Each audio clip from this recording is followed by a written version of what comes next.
Muy buenas tardes, continuamos con las jornadas de carácter tecnológico. Comenzamos ya la segunda ponencia en la que hablaremos sobre las reuniones online, las herramientas más utilizadas, las ventajas y los inconvenientes. Y para ello contamos con el ponente David Quintana del Rosario, consultor de negocios y tecnología. Muy buenas tardes. Hola, buenas tardes. Muchísimas gracias por estar aquí con nosotros. Muchísimas gracias a ustedes por invitarme.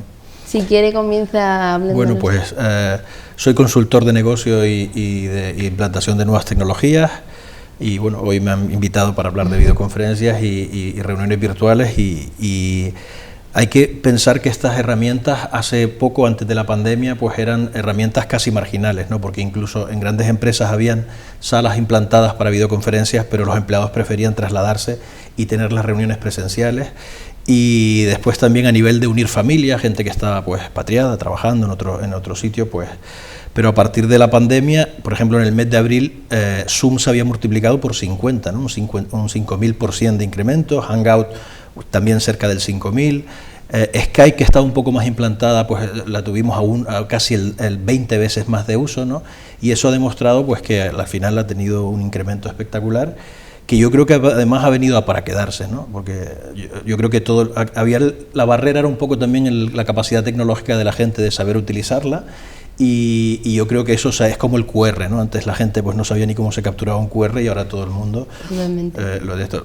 Tiene ventajas e inconvenientes la videoconferencia, ¿no? Pues las ventajas fundamentalmente es un ahorro de tiempo espectacular, ¿no? Porque estás en una reunión y después estás en otra reunión con un cliente o con un equipo de trabajo de una empresa y no te tienes que desplazar todo ese tiempo. El ahorro de energía, el ahorro de costes para las empresas de desplazamiento, que es enorme. También es verdad que lo que estamos tratando de hacer son reuniones convencionales dentro del modelo de la videoconferencia. Y una reunión con un cliente, porque con un equipo de trabajo es más sencillo, pero con un cliente, pues hay que replanteársela muchísimo. Hay que hacer una reunión donde tenga mucha menos presencia lo que es todo el lenguaje gestual y digamos el lenguaje no verbal, a llevar una reunión mucho más preparada documentalmente, ¿no? Al cliente presentarle más diapositivas de PowerPoint y Excel o lo que haya que trabajar, porque al final es donde están los argumentos y eso tenemos que recombinarlo, ¿no? En este sentido, reuniones mucho más preparadas desde ese punto de vista. Tú puedes ser muy buen comercial, pero del 80% del buen comercial casi es la parte de comunicación, ¿no? Y eso ahí sí se pierde absolutamente. Sí, porque realmente ¿cree que pierde eficacia el hacer una reunión por videoconferencia por todo eso de, pues quizá desde el ordenador no sea lo mismo, preste la misma atención que a lo mejor una persona que está hablando contigo de cara a cara? Hombre, cuando tú estás en una reunión con 5 personas, tú normalmente vas recogiendo feedback, ¿entiendes? Entonces tú estás hablando y vas mirando para todos y tú vas teniendo mucha retroalimentación de lo que está ocurriendo en la reunión. Esto a través de la videoconferencia se pierde muchísimo, ¿no? Y eso, yo decía al principio, digamos, el humor de decir que parecía que estás hablando por la ventanilla del banco, ¿sabes? Pero bueno, todo esto hay que recombinarlo. El incremento del teletrabajo, que evidentemente pues podrá retroceder en el futuro, pero yo creo que también ha venido para quedarse, pues una herramienta espectacular para los equipos de trabajo.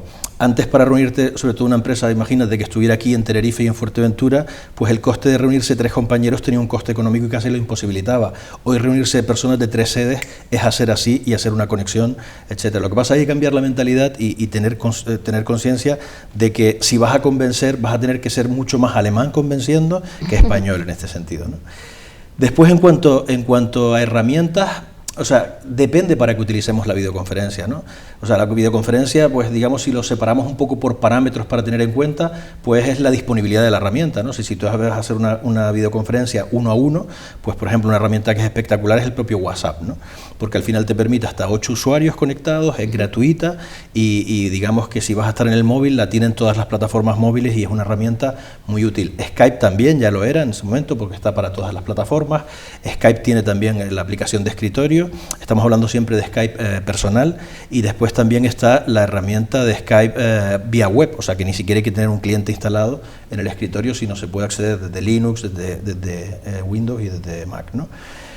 Entonces hay que tener en cuenta que, por ejemplo, yo las separo siempre en 4 tipos, que son reuniones personales, 1 a 1, reuniones grupales y reuniones grupales que llamamos participativas, donde participamos todos más o menos con la misma cuota de intervención, y lo que son reuniones expositivas, ¿no? O sea, videollamadas expositivas, donde una persona lleva mucho mayor el jefe en una reunión empresarial, digamos un jefe, ¿vale? O en una reunión donde le presentas a 3 o 4 clientes conjuntamente un producto, pues tú eres el que expones, ¿no? Y después están los webinars, ¿no? Entonces, pues separando esto, vas a ir que tirar de una herramienta mucho más que de otra, ¿no?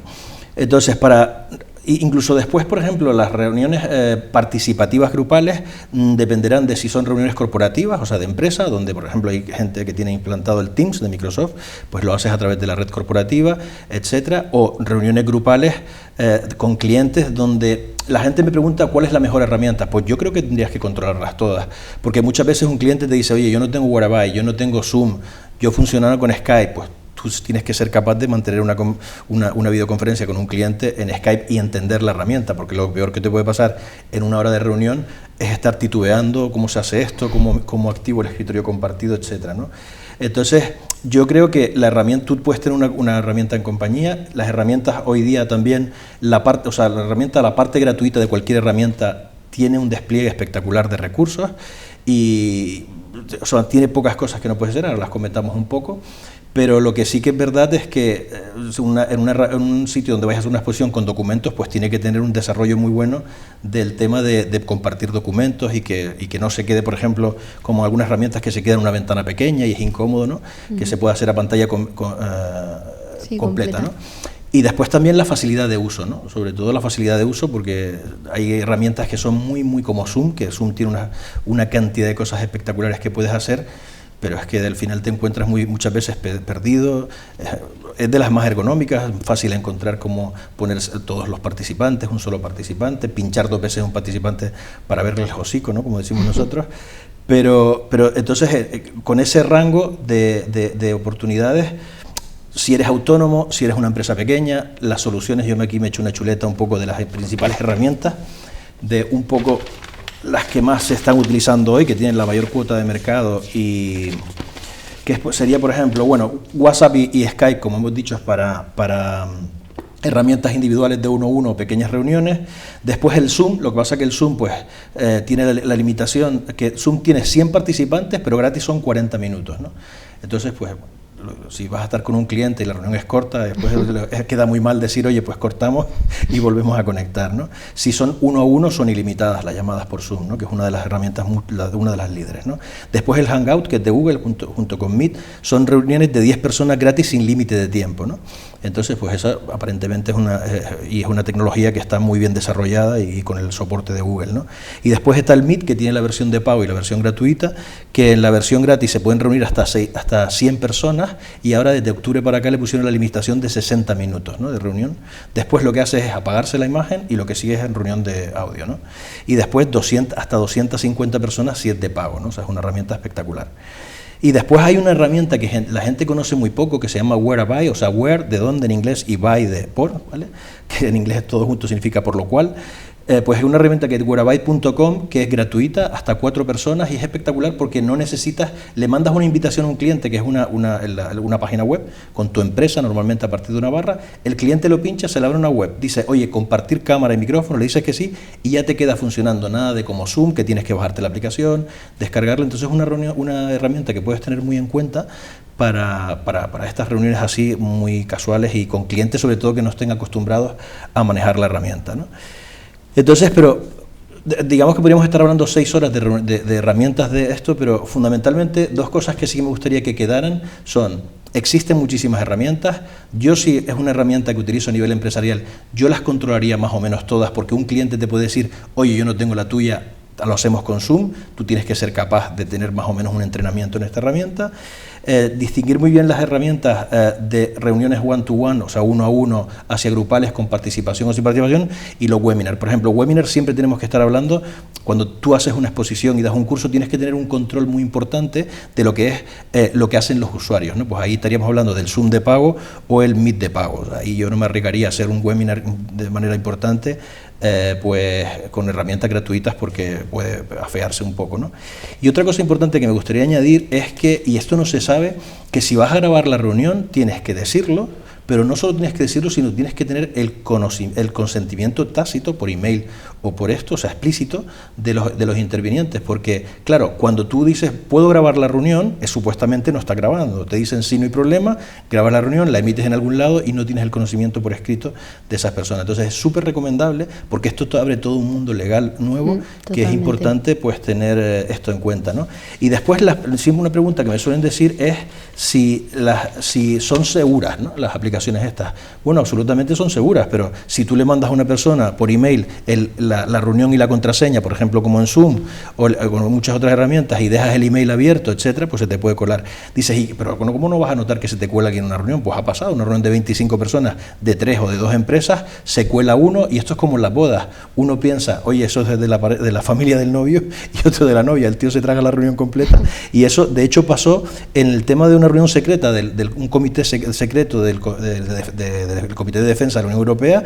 Una interviniente se sacó un selfie, ¿vale?, donde aparecía el usuario y la contraseña, y se coló un periodista no sé qué país, y estuvo un buen rato, ¿no?, que se montó un pequeño petróleo, ¿no?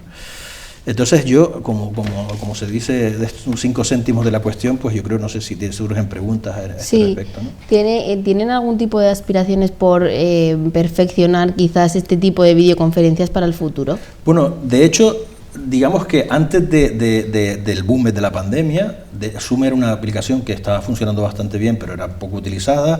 Hay otras muchas, ¿no? Hay Webex, hay muchísimas herramientas, y todas tenían un desarrollo más o menos muy diferencial, ¿no? Unas estaban especializadas. ¿Qué ha ocurrido en todo este tiempo? Que todas las herramientas se han apresurado a sacar más o menos las mismas características. Entonces hay un nivel de convergencia en el mercado. Inicialmente hubieron problemas de seguridad también. No sé si recordarás al principio de la pandemia, cuando Zoom se descubrieron algunas debilidades y tiró para adelante, evidentemente corriendo. De hecho, pegó un bajón en bolsa espectacular. Pero todos han ido convergiendo hacia que den más o menos todas las características que sí, pero o sea, que están dando todas. Pero sí que es verdad que, como te comenté al principio, esto ha venido para quedarse, y todas, hay proyectos alucinantes ahora, como actualmente todo el tema de gafas de realidad virtual, pues son muy grandes aún, pero están cada vez son un poco más pequeñas.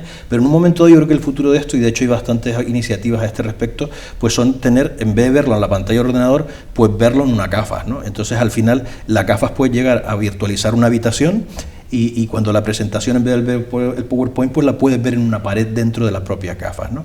Y yo creo que eso sí que va a ser una cosa. Las gafas son muy baratas de fabricar. En este sentido, lo único que tienen que ser mucho más ergonómicas y mucho más fácil de llevar en una reunión, sobre todo de un par de horas, ¿no? Pero yo creo que los tiros van a ir por ahí de desarrollar estas herramientas hasta el punto de hacerlas muy útiles, y donde puedas emular las necesidades que puedes tener una reunión, como decimos, gestuales, etcétera, pues queden mucho más, digamos, salvadas con este tema, ¿no? ¿Sabes? Usted dice que, bueno, es algo que ha venido para quedarse, pero sí que es verdad que nos estamos centrando un poco en las videoconferencias de empresa, pero ahora, durante la pandemia, lo han usado universidades, colegios. ¿Cree que ahí también tiene futuro? Yo creo que eso ya venía utilizándose muchísimo, porque te digo, yo tengo familiares que se han ido fuera y casi nos veíamos todos los días. Llegaba la hora de la cena y depende del sitio donde estés, pues la hora que sea, pues te reunías virtualmente con estas personas. Eso ya tenía. Yo creo que el incremento no ha venido tanto por ahí, sino reuniones profesionales con compañeros del trabajo, vía del teletrabajo, reuniones con clientes para seguir dinamizando la compañía y si no te puedes ver con ellos. Y yo creo que el tema de, de hecho sé que las reuniones que son personales y esto, pues evidentemente en el confinamiento se disparó hasta el infinito y más allá. Totalmente. Pero hoy día pues... Y en centros escolares o universitarios, sobre todo, que la enseñanza pues es un poco más libre. Sí, o sea, de hecho mis hijos tienen una semana presencial y una semana online, ¿no?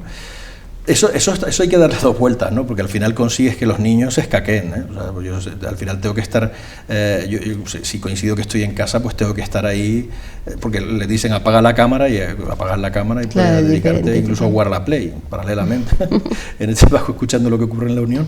Yo creo que lo que sí que tiene que cambiar más que las herramientas de videoconferencia es la estructura de una clase. Es lo que decíamos, lo mismo que tenemos que repensar cómo hacemos una reunión virtual para que sea realmente eficaz, tenemos que repensar exactamente cómo se puede generar docencia a través de estas herramientas, que yo creo que que bien implementadas, pues yo creo que esa ubicuidad, incluso con los problemas que pueden haber ahora, incluso con los proyectos como Starlink, ¿no?, de Internet de alta velocidad por todo el planeta del Elon Musk, pues incluso podría ser accesible si el modelo está montado sobre la videoconferencia y la formación a distancia, para que los pueblos tuvieran formación, o sea, las zonas de la España vaciada tuviera una formación de altísima calidad, pues digamos, con esas herramientas, ¿no? Y sobre todo también porque yo creo que en la formación tiene muchas más ventajas que desventajas, porque de hecho ya hay herramientas, ¿no?, que no solo es la exposición del profesor presencial, semipresencial, apoyada en documentos, sino el propio dinamismo de la respuesta del alumno hacia el profesor, ¿no? Sí. Y eso es lo que no está ocurriendo, ¿no? O sea, al final volvemos a decir lo mismo, es emular el sistema convencional de educación, simplemente lanzarlo por una pantalla, y eso al final del día pues no tiene toda la eficacia que podría tener si se replantea. Lo que pasa que también es verdad que esto nos ha cogido a todos, pues... Claro, era lo único... Yo creo que todo esto sí va a cambiar, ¿sabes? O sea, pero tiene que haber también... No sé si seremos el primer o el tercero o el último país que esto consiga aprovecharlo como una ventaja competitiva para la formación, etcétera. En el tema del área personal, yo creo que aquí es la ubicuidad, ¿no? Estar con el móvil delante en cualquier sitio, no es tanto sentarte en una pantalla y verlo. Otra cosa también que ha habido es el efecto que ha tenido sobre... Esto es como mi suegro, que no sabía volar o no tenía pánico a volar, nos fuimos a vivir a Barcelona y tuvo que aprender a volar, se fue a Vinter, le hicieron ahí el curso ese que le hacen para quitarle el miedo, y esto es igual, ¿no? O sea, cuando los abuelos han tenido la necesidad de ver a su familia, pues bueno, tienes que ver a mi suegro que tiene 80 años, está hecho un hacker, ¿no? A veces te dicen funciones de la propia aplicación que ni yo, que nos dedicamos a esto, conocemos, ¿no? Pues muchísimas gracias, ha sido un placer escuchar su ponencia, le esperamos en la mesa redonda. Muchísimas gracias a ustedes, ¿vale? Nosotros nos vamos a publicidad y enseguida volvemos.